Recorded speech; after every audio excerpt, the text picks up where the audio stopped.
up, you beautiful bastards? Welcome back to the Philip DeFranco Show. I hope you had a fantastic Tuesday. If you missed it because it was Labor Day, I did a Monday show for you. Definitely check it out. But I have to start today's show with some sad news. I had a conversation with my wife over the weekend, and she informed me that she is not comfortable with me actually launching an OnlyFans. So for the three of you that were hoping the joke would turn into reality, I'm sorry. But as it turns out, there may be another solution. What if I found someone that actually looked like me? I put them up on OnlyFans. People are like, hey, it's close enough to the real deal. Boom. Money. And as it turns out, this isn't just some hypothetical. Let me introduce you to Paige Neiman. And over the last few years, she has built an absolutely massive online following by just impersonating Ariana Grande. And you know, she doesn't just kind of look like Ariana Grande. These are photos of two different people. And even if you don't follow her, you might be familiar with Paige because we actually talked about her back in 2020, which is when the real Ariana Grande called a TikTok trend at the time of people impersonating her or characters that she's played degrading, which led to Paige, who was 15 at the time, saying, I'm used to Ariana shading me, so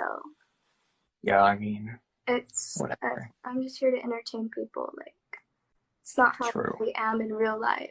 Kind of why I'm not a fan of her anymore, honestly. But fan or not, that didn't stop Paige from continuing to impersonate Grande, and now that she is 18, she has launched an OnlyFans. It's one that she labeled 18 plus for not safe for work adult content. Though in her bio, she says she's not cosplaying or impersonating, but still that hasn't stopped a ton of people going, okay, you're saying that, but really, we know what's going on here. With people noting, it's obvious she's doing her makeup exactly like Ariana, and in a recent leaked photo from her OnlyFans, it's clear her face is edited to look more like Ariana. I wish her the best truly, but this has gone way too far. Some having also referred to this as cosplay porn and saying, impersonating Ariana is one thing, but creating an OnlyFans, that's disgusting. She's using Ariana's persona to sell adult content. That can be viewed as sexual exploitation. And I will say, at the very least, it is a little bit weird. It feels a little bit like someone monetizing a non-tech version of a deepfake. But also, there appears to be nothing illegal about what she's doing, just maybe morally questionable. And honestly, I think when it comes to guys, morally questionable is not something that usually stops a decent percentage from whipping out a credit card. Or like, I'm aware that even talking about this story, there are gonna be a number of guys out there that are like, this is ridiculous, disgusting, so wrong. Can you send me the link so I can verify my feelings on this? And ultimately, like a lot of the things in the social media age, the anger or disgust or whatever you want to call it, it just results in people making more money. And so with this, the two questions I'll leave you with is one, what are your thoughts on this story in general? And two,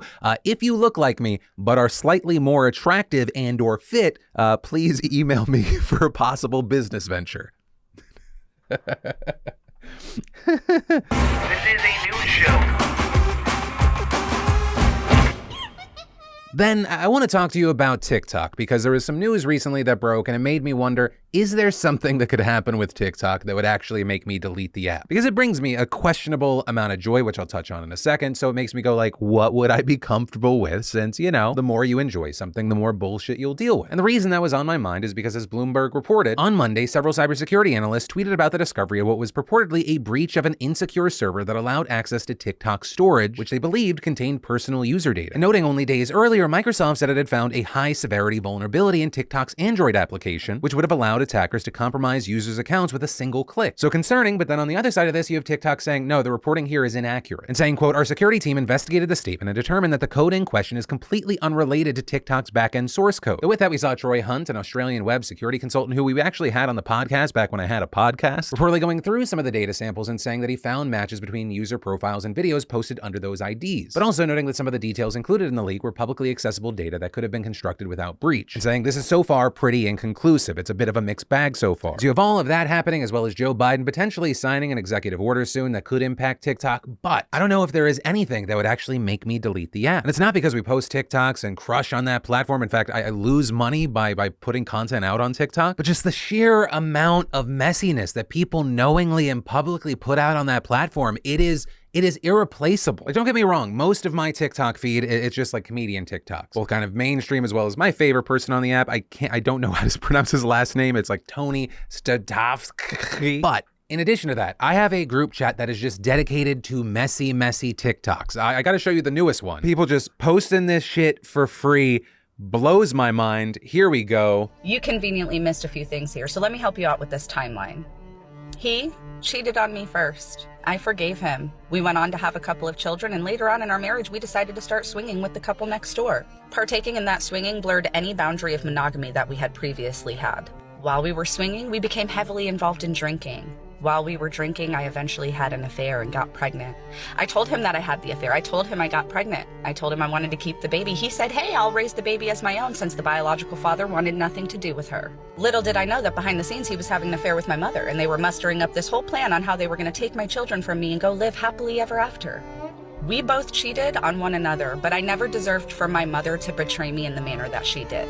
I could quite literally care less if the entire world fucking hates me. My entire family has hated me my entire life. I've hated myself my entire life. I think I'm a terrible fucking person, quite honestly. So go ahead, hate me. Tell me that I deserved all of this. Tell me that I made my bed. Tell me that if it wasn't for me, this all wouldn't have happened, right? But what you're not gonna do is point me out to be the only bad guy in this situation, because I wasn't the only bad guy. That's amazing. I want to go to their Thanksgiving dinner this year. All of a sudden, my problems don't feel that big. Then, easily one of my favorite stories today starts with the headline, more than 100 students baptized without parents' permission at North Carolina school. Which, of course, if you're not a religious person, is a headline that makes you go, what the fuck? You're gonna indoctrinate my child without permission? And I saw a number of people having that reaction, but if you read past the headline, what actually happened is that there's a Christian school and a number of people were scheduled to get baptized, but also they opened it up, said, hey, even if you're not scheduled, let us know if you want to get baptized. And according to this private Christian school, around 100 middle school and high school students said, yeah, I want to do that. And so it generated most of the anger where parents that just wanted to be there to witness it. With the school actually later issuing an apology saying, I do understand that parents would desire to be a part of something so wonderful happening in the lives of their children. And so I apologize that we did not take that into consideration in that moment. With Renee McLam saying that most of the parents that were contacted were glad, but noting that some were unhappy with the move, which brings us to the best line of this fucking story. Some of the children had already been baptized, and at least one family was concerned that a second baptism could undo the first, which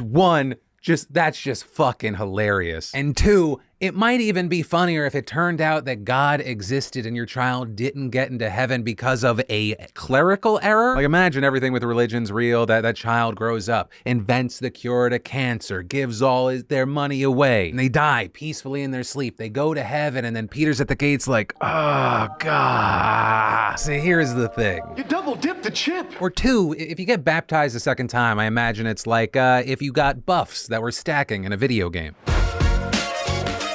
But from that, I want to take a quick second to thank the fantastic sponsor of today's show, Raycon. Raycon's wireless earbuds give you amazing audio quality wherever you go for half the price without compromise. They've got 3 sound profiles: pure sound for when I'm listening to podcasts, balanced sound when the music changes up, and I love the bass sound, especially when I'm sprinting. I need that music pumping me up, otherwise I will realize I'm trying to sprint in 107-degree weather. But also on that note, Raycons are incredibly comfortable with optimized gel tips for the perfect in-ear fit, so they don't budge, and trust me, they do not budge. Plus, Raycon earbuds have a 32-hour battery life for 8 hours of playtime with a built-in mic, so I can take calls with 2 taps of a button. They're also set to noise isolation, but if you need to hear what's going on around you, you just touch and hold the right earbud logo for 3 seconds and you're in awareness mode. And did I mention that they're Siri and Alexa compatible? Super easy to pair, and it's no wonder that Raycon's everyday earbuds have over 50,000 5-star reviews. So what are you waiting for? Click that link in the description or go to buyraycon.com/DeFranco and get 15% off your Raycon purchase.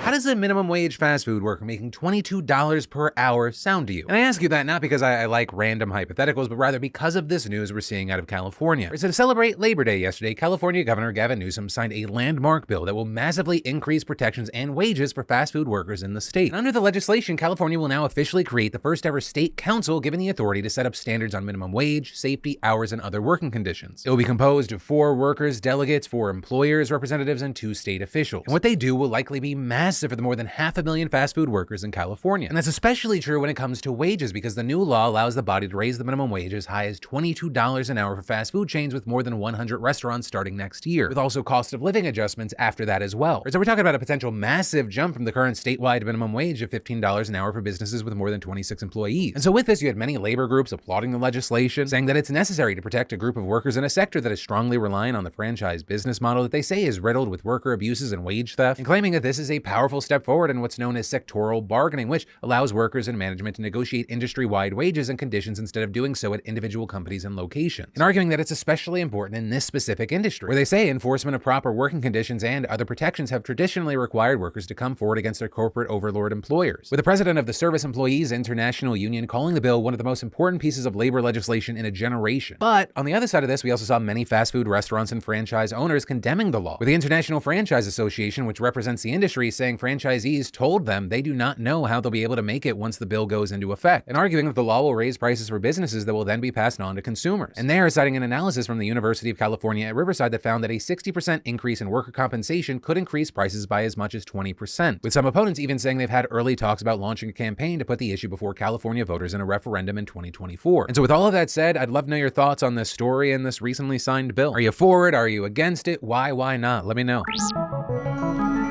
And the final thing that I want to talk about today as I hide inside from just the ridiculously stupid hot weather in California right now is all this big Trump news. And today it is specifically about the criminal investigation into the records that Trump kept at Mar-a-Lago, because a Trump-appointed judge has now intervened to allow a special master to oversee the review of the documents and temporarily block the DOJ from accessing them. Right, this, as we previously talked about, after Trump requested the appointment of this special master, who would be an independent arbitrator tasked with filtering out privileged information in criminal cases where there is concern certain materials shouldn't be seen by investigators. In her decision Monday, Trump appointee and U.S. District Judge Aileen Cannon argued that there was a need to ensure the appearance of fairness and integrity under the extraordinary circumstances presented. But also, very notably here, Cannon went way beyond just allowing the special master to filter the documents based on what may be protected under attorney-client privilege, as is typical. She also granted the third party much broader powers by saying they can also evaluate the materials for those that could be subject to executive privilege. That's incredibly significant here because Trump has repeatedly tried to claim he exercised broad executive privileges over many of the thousands of documents. And even though the Department of Justice and White House have both actively rejected that claim, Cannon's ruling here could mean that a special master will further limit potentially crucial information that investigators need to see, which is why you have legal experts having repeatedly said that the request for a special master is just another effort by Trump to undermine the DOJ's legitimacy. And now you have many saying that Cannon's decision to actually grant this is incredibly unusual and highly problematic. This including Stephen Vladeck, a law professor at the University of Texas, who described the decision as an unprecedented intervention by a federal district judge into the middle of an ongoing federal criminal and national security investigation. And others also specifically questioning Cannon's decision to allow the special master to review materials subject to executive privilege, with the New York Times explaining the Justice Department is itself part of the executive branch, and a court has never held that a former president can invoke the privilege to keep records from his time in office away from the executive branch itself. And so as far as what happens next, well, the DOJ will be forced to stop reviewing the documents. Cannon said that the intelligence community can still continue its review. The decision also won't shut down the DOJ's criminal investigation, though it will slow it down. That said, the department could appeal this decision, but that risks sending the matter to a Trump-favoring appellate court, and then even potentially to the conservative majority Supreme Court, a move that has a number of people worried would raise concerns about sweeping rulings that the high court could make on executive privilege that would then very much help Trump. But ultimately, that is where that story and today's show ends. As always, thank you for watching and subscribing to my daily dives in the news. And if you need more news, I got the newest video right here or in the links down below. But of course, as always, my name's Philip DeFranco. You've just been filled in. I love yo faces, and I'll see you tomorrow.